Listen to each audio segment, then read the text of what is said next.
Louvado seja o nome do Senhor.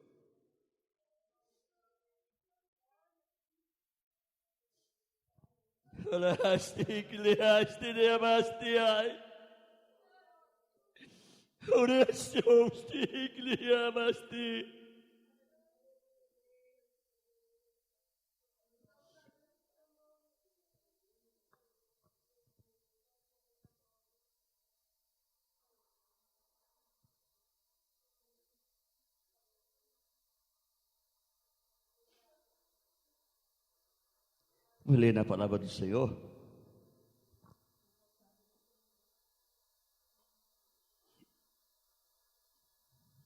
Amém?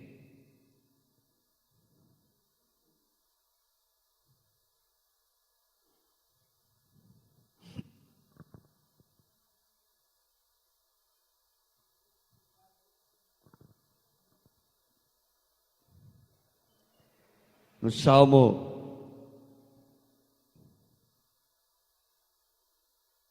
34, da palavra de Deus.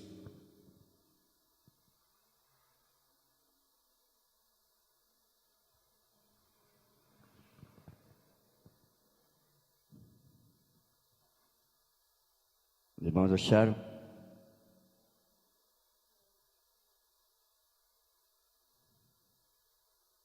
Salmo 34,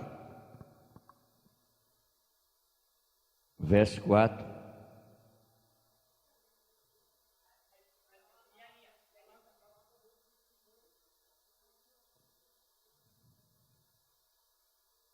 Os irmãos acharam?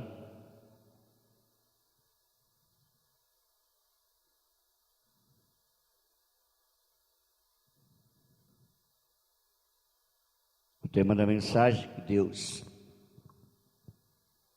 tem em nossos corações essa noite é: a resposta nunca tarda, mas ela vem no momento certo.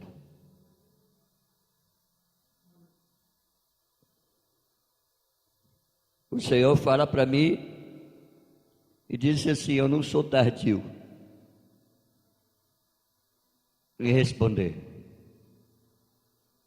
É que eu sou perfeito em responder. E quando eu respondo é porque é a hora certa de responder. Não que seja tarde em responder. E às vezes a gente se atropela com os nossos questionamentos, se atropela com as nossas perguntas e achando que Deus está tardando na sua resposta. Nós é que estamos nos atropelando por não saber esperar.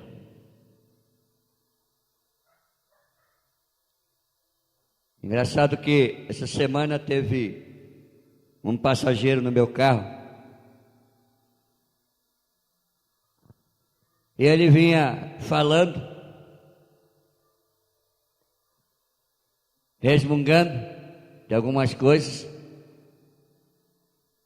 Aí eu virei um pouquinho para trás na hora que o sinal parou e disse assim: moço, posso falar uma coisa? Disse, pode. Mas depois ele caiu na gargalhada, porque talvez vocês vão achar engraçado também.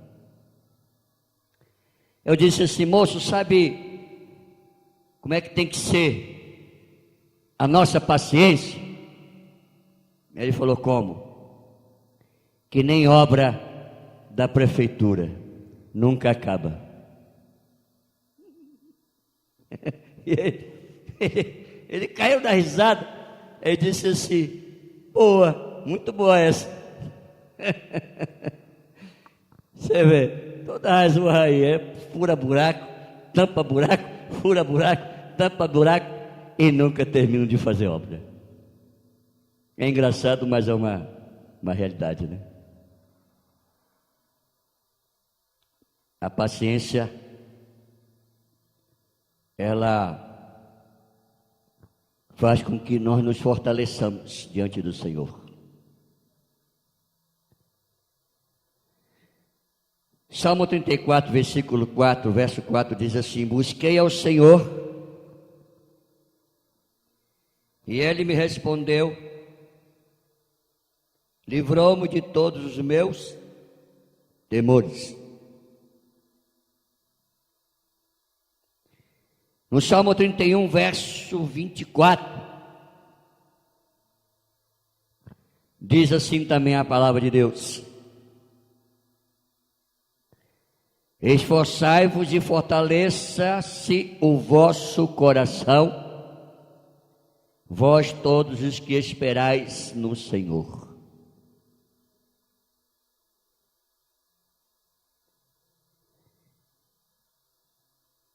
Em Salmo 40, o salmista Davi diz assim: esperei com paciência no Senhor, e Ele se inclinou para mim e ouviu o meu clamor.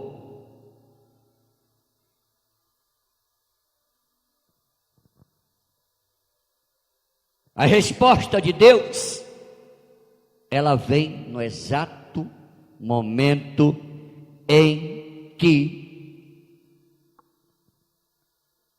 a gente nem está esperando. Deus só fala com a gente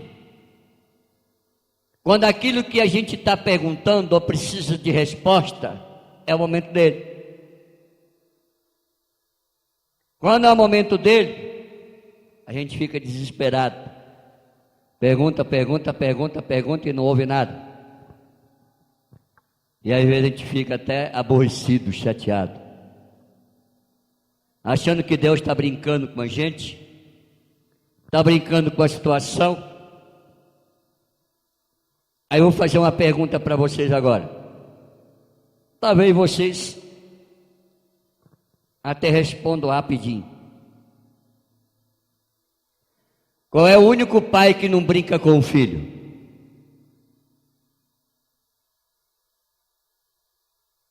Qual é o único pai que não brinca com o filho?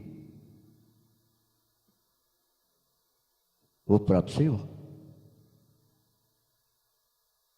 A irmã respondeu: Jesus, verdade. Deus, Ele não brinca, embora sejamos filhos, mas Ele não brinca, porque Deus é sério. E toda pessoa séria, falando de ser humano, geralmente não gosta de brincadeira, de nenhum tipo de brincadeira, seja ela boa, seja ela ruim. E o caráter de Deus não é um caráter para brincar. O caráter de Deus é um caráter divino, que a sua seriedade é demonstrada na sua simplicidade mesmo.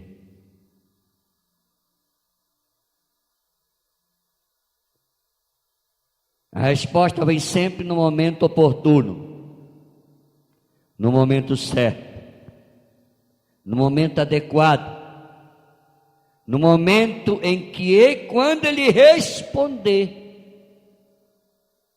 é porque é para honrar Ele mesmo. Deus não responde por que responder. Todas as coisas de Deus têm um objetivo e propósito. Nada foi feito por acaso, e nada acontece por acaso, porque todas as coisas de Deus acontecem com um objetivo e um propósito.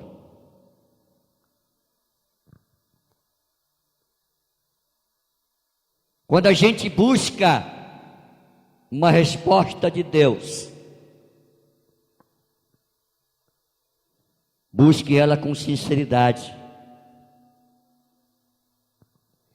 Porque muitas vezes, mas eu sou sincero, apóstolo. Eu sou sincera com Deus. Nem sempre a minha sinceridade é vista como Deus, para Deus como sinceridade.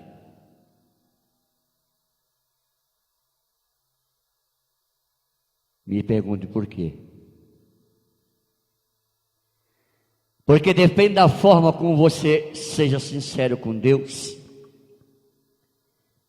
dependendo da forma como você se expressa para Deus, essa sinceridade pode soar como uma incredulidade, ou com uma verdade de fé. Então, por isso, que quando a gente coloca a nossa sinceridade para com o nosso Deus, devamos colocar de forma certa e acreditada nele, no seu nome, no seu poderio, na sua grandeza, naquilo que ele é capaz de fazer.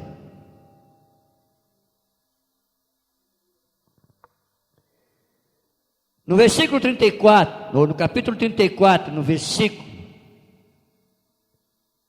8, diz assim: provai e vede que o Senhor é bom.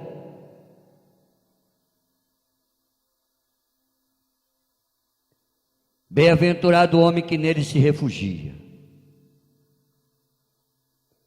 Temei ao Senhor vós, o seu santo, pois não tem falta alguma aqueles que o temem.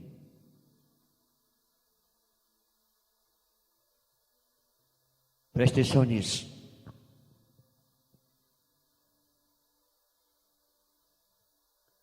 Colocar Deus à prova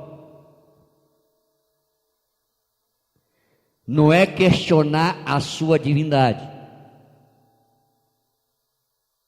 é mostrar a sua divindade. Vocês sabiam disso? Colocar Deus à prova não é questionar a sua divindade, mas sim comprovar a sua divindade, a sua honra, o seu caráter, o seu poder.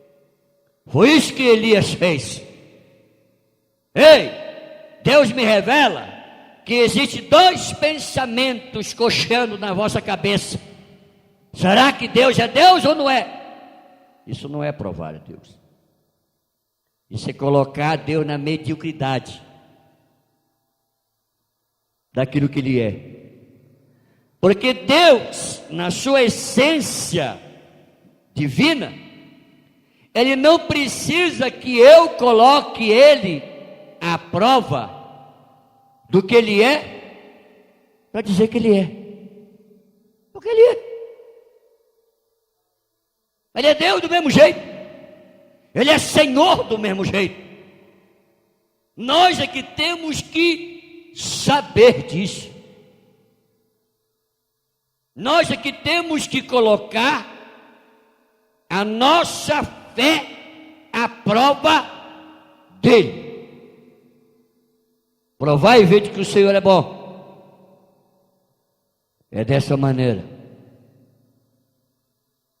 Levar a tua crença a Deus até as últimas consequências. Me mandaram um vídeo essa semana de 21 pessoas que foi executado no Irã, porque não quiseram abandonar a sua fé em Jesus.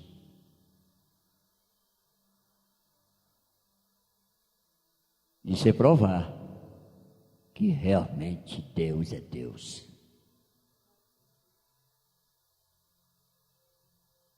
Tem momentos, irmãos, da nossa vida que temos que provar a nossa crença nele. Sabia? Porque se torna uma coisa tão costumeira, muitas vezes, e só a igreja, vai para a igreja, vai para casa, vai para a igreja, vai para casa, vai para a igreja, vai para casa, vai para a igreja, vai para casa, mas isso não significa que você está provando que serve a Ele.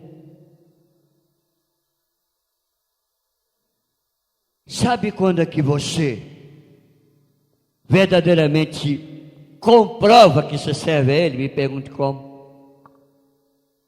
Quando Deus te coloca numa prova.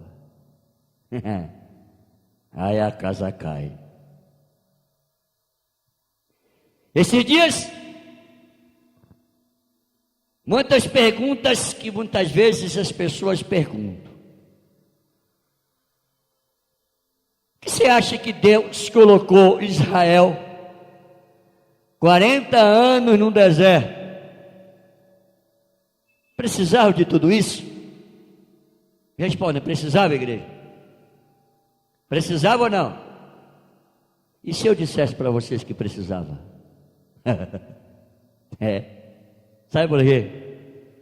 Esses dias aqui na escola apostólica de manhã, nós lemos um texto bíblico, em Deuteronômio, que diz assim, o Senhor falando para Israel: disse-lhe o Senhor, eu fiz vós sair do Egito,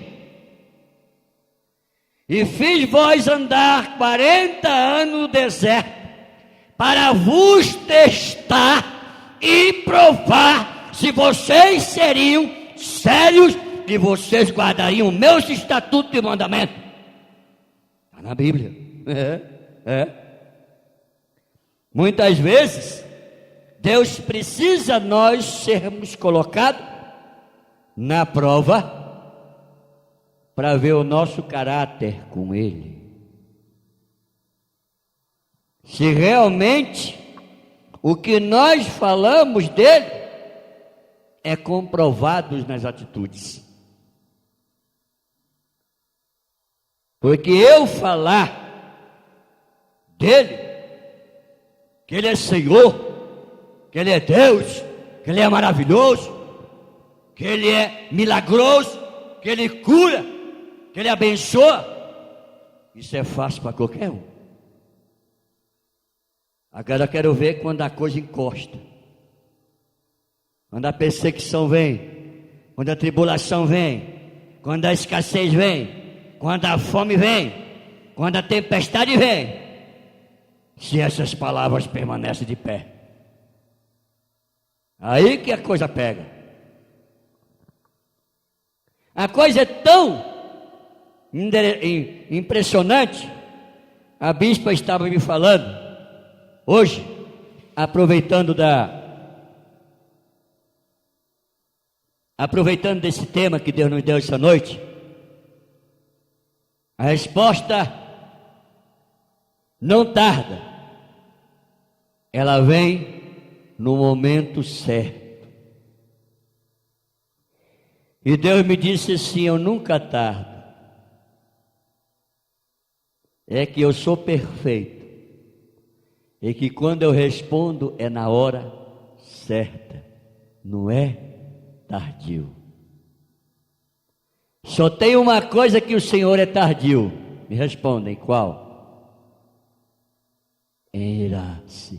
Está na Bíblia. Isso ele é tardio, mas sabe por quê? Porque existe um fruto do Espírito Santo chamado longanimidade. A Bíblia diz que ele é longânimo.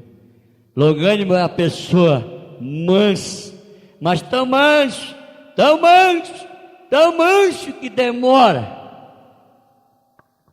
para alguém cutucar no seu calo, ele nem está ligando. Só que quando ele, como diz lá em Apocalipse, a taça dele, quando ela enche, sai de baixo, porque lá o escritor de Hebreu diz assim: horrenda coisa é cair na mão do Deus vivo. Porque quando Deus age com justiça, é porque a sua misericórdia já começou. A Bíblia diz que ele é de misericórdia, e misericórdia, de misericórdia, de misericórdia. Mas a Bíblia diz que também é justiça. E quando Deus desce com justiça, ele fala assim: dá um tempinho aí, minha misericórdia, que agora eu vou mostrar que eu sou Senhor. Chega. É assim que Deus faz. Por isso que Deus fez com o faraó. O faraó se achava o Deus, o Senhor. Aí Deus disse assim: fala lá para aquele cabeça de bagre lá do Egito, disse para Moisés que eu sou o que sou e que ele não é nada. E realmente foi mesmo. Aí sabe qual é a diferença do Deus chamado Faraó para o Deus que derrotou ele? Me pergunte qual. Você vai lá no Egito, vai lá, acho que não tem mais nem os ossos da tranqueira, já derreteu tudo, e ele continua de geração a geração, de eternidade, o único Deus. Eu estava analisando esses dias uma coisa que a Bíblia diz, que os anjos, eu aprendi na teologia que os anjos são eviternos, aqueles que foram criados para serem eternos. Mas o apóstolo Paulo disse assim, ele, quando diz assim, só eu possuo a imortalidade. Aí analisando isso, coçando a cabeça, coçando. Mas é verdade. É verdade. Sabe por que é verdade isso? Me pergunto por quê? Porque só Ele é, e foi Ele que deu aos anjos a sua essência de imortal. Está entendendo o mistério? Só Ele tem para dar. Ninguém tem para dar. Só Ele tem. Por isso que é chamado de Senhor dos Senhores, Rei dos Reis. Provar e ver. A bispa, nós estávamos conversando hoje à tarde aqui. Ela disse que há muitos anos atrás ela teve uma experiência com o irmão dela, o pastor Jeús, quando estava sendo usado, sentado numa cadeira, o próprio Senhor falando com a sua igreja. Naquele momento em que aconteceu, o filho de um membro sofreu uma convulsão, foi? E de um jeito que, se não levasse ele de imediato para o hospital, ele ia falecer. Aí veio um irmão lá perguntar, consultar a Deus, que estava ali presente na pessoa do pastor Jeús, se o Senhor permitia eles levarem a criança para o hospital. Aí eu fiquei tão irado quando a bispa estava contando isso, mas não irado como que ela estava contando, mas eu disse assim, mas uma pessoa dessa é tão imbecil de fazer uma pergunta dessa para o Senhor, de uma imbecilidade tão agressiva, que eu imagino como é que o Senhor se sentiu naquela hora. Imagina estar ali diante do médico dos médicos e vir um cabeça de bagre perguntar para o médico dos médicos se pode levar para os médicos. Ô cabecinha coca. A bispa disse que o pastor ficou, lógico que a gente não sabe, o espírito ficou em silêncio sério e não deu uma resposta. Aí depois veio o pai do garoto, chorando, caiu de joelho, pediu perdão e disse assim: Senhor, cura meu filho.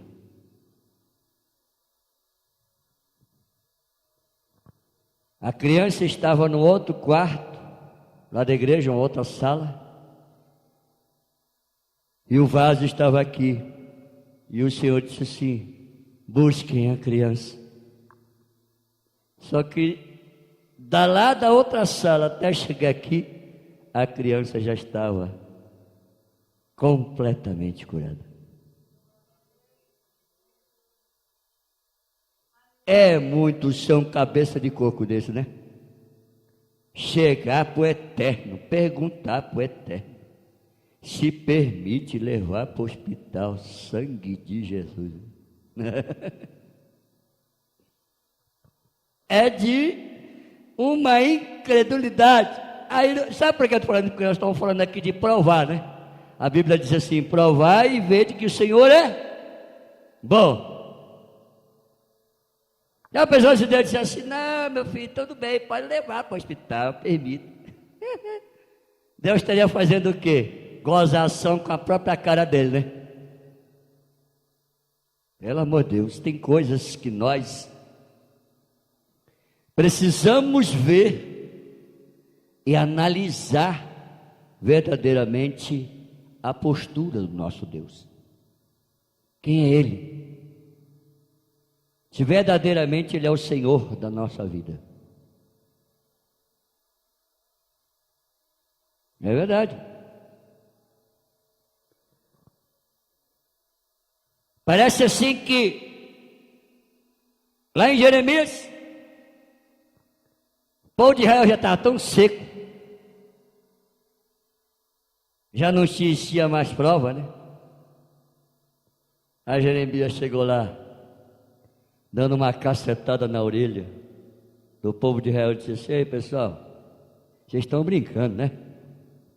Por acaso não há médico em Gileade? Não há cura em Gileade? Não há Deus em Israel? E às vezes a gente se esquece disso. A gente se esquece dessas esperanças muitas vezes.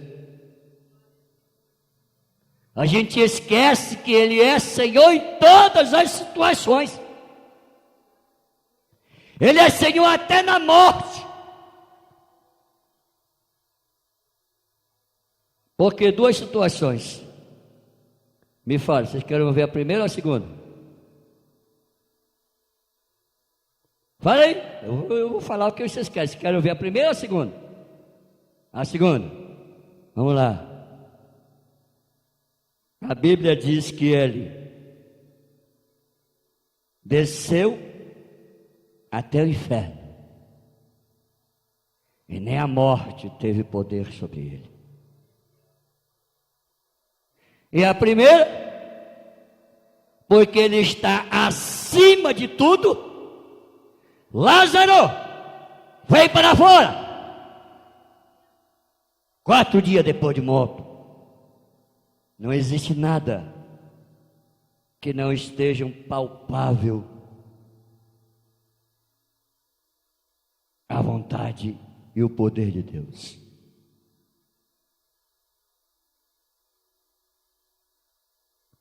Deus faz a gente passar por processos que muitas vezes você não consegue entender. O teu entendimento não alcança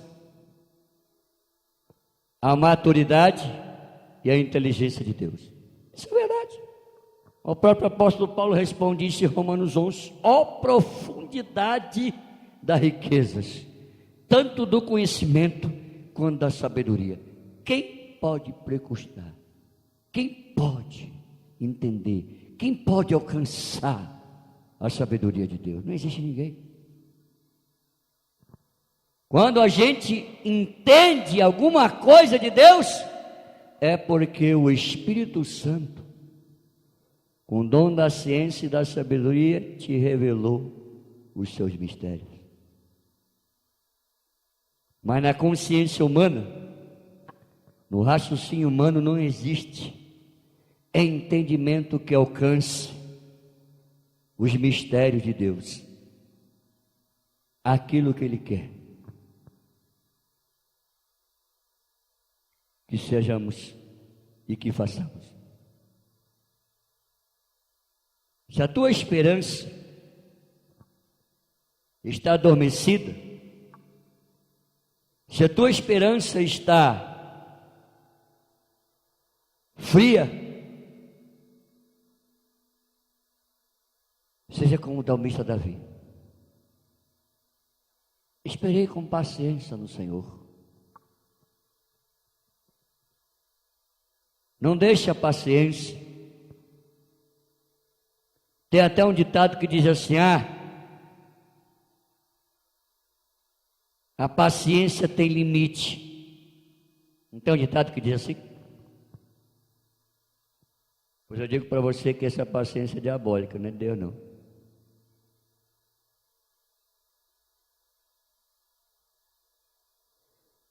Porque nada de Deus é limitado. Nada de Deus tem limite.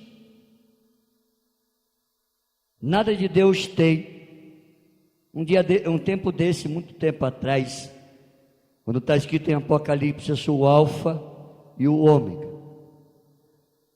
A letra alfa e a letra ômega é a letra do alfabeto grego. Alfa é o A do nosso alfabeto e ômega é o Z do nosso alfabeto. Então, o princípio do alfabeto e o fim do alfabeto. Ele disse assim: eu sou o princípio, eu sou o fim. Mas Deus me levando no arrebatamento e me falando sobre a presciência, Ele disse para mim o seguinte: quando eu me referi com essas letras e essas palavras, é para que o entendimento humano consiga captar um pouco do que eu sou, mas estas letras e estas palavras não existem no vocabulário divino. Não existe princípio e não existe fim. Só existe uma palavra: eternidade. É forte demais isso. Então, quando ele diz assim: eu sou o princípio e eu sou o fim, ele está se referindo, sabe a quê, filha? A criação. E não a pessoa dele. Porque a pessoa dele é eterno, é o Altíssimo, de geração a geração, pelos séculos dos séculos, ele é Deus. Mas a criação não é eterna.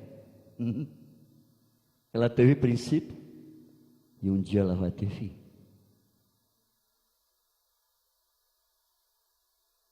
Por isso tenha paciência.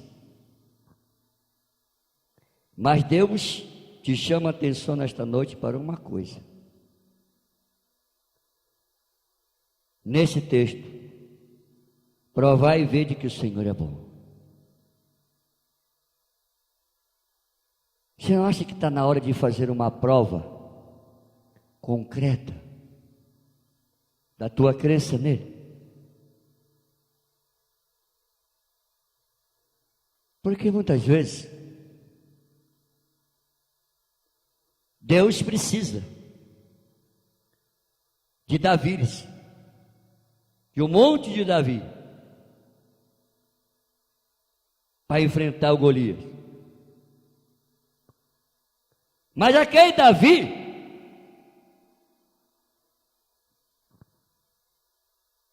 que tem coragem de matar um leão e um urso. O rei Saul bateu as pernas, porque não encontrou nem dentro dos seus melhores soldados de guerra um homem sequer que chegasse para o rei e dissesse assim: eu vou enfrentar esse incircunciso. Por quê? Porque todos os homens que Saul tinha, se ele chegasse a 1,90 m era muito.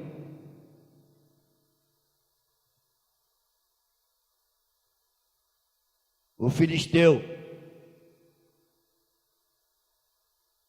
tinha aproximadamente 3,10 metros a 3,20 metros de altura. Hoje para nós seria um gigante, mas é quase a altura disso aqui, né? É louco. Tenta imaginar você estar aqui, ó, e você olhar assim, ó.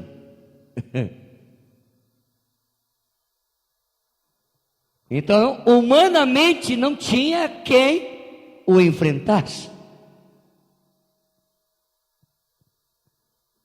Mas digam por que Davi foi enfrentar ele. Porque Davi começou a meditar naquilo que o Senhor já tinha feito pelo seu braço. Homem comum nenhum pode matar um leão. Joga alguém numa sala, numa jaula de leão, e manda o cara matar um leão. E um urso. Segundo a biologia, um tapa de um urso, porque o urso ele fica assim, só quando ele fica em pé, ele fica acima do tamanho de um ser humano. Um tapa de um urso vale mais de 200 quilos e decepa a cabeça de uma pessoa só com tapa. E tenta um nanico de 1,70 m de altura e ainda adolescente matar um bicho desse. Mas sabe o que acontece? É que quando Davi, na sua fúria, porque o leão e o urso vinham para querer comer as ovelhas do rebanho de seu pai, como ele já tinha sido ungido por Samuel, a Bíblia diz que o Espírito do Senhor se apoderava de Davi. E ele se tornava gigante, com a unção de Deus. E ele se lembrou disso. Aí para ele, mas espera aí, quem é esse cara? Ah, o filisteu? Ele é apenas um ser humano. É gigante? É. Mas não é comparado a um urso. E nem é comparado a um leão. Então, se eu matei um leão e um urso, então esse treco é fichinha para mim. Aí foi lá no Davizão para matar o filisteu Golias. Como ser humano é medíocre na sua visão, o rei é um cara aí, ó, que chegou aí dizendo que vai enfrentar o Golias. Acho que o rei olhou assim para o Davi. Quem és tu?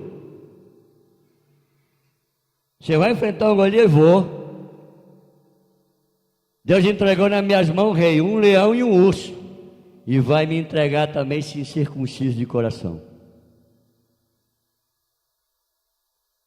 Isso é provar a divindade de Deus. Sabe que eu vou dizer uma coisa para vocês, estou terminando a mensagem. Eu sempre li esse texto aqui, bíblico. Eu confesso para vocês que eu aprendi isso hoje com Deus. Eu achava que sempre provar a Deus era colocar o seguinte: quero ver se tu és Deus mesmo, me cura. E o Senhor disse que esse tipo de prova não é o que a palavra está falando. Mas provar a Deus é colocar a sua divindade na credibilidade e não na descrença.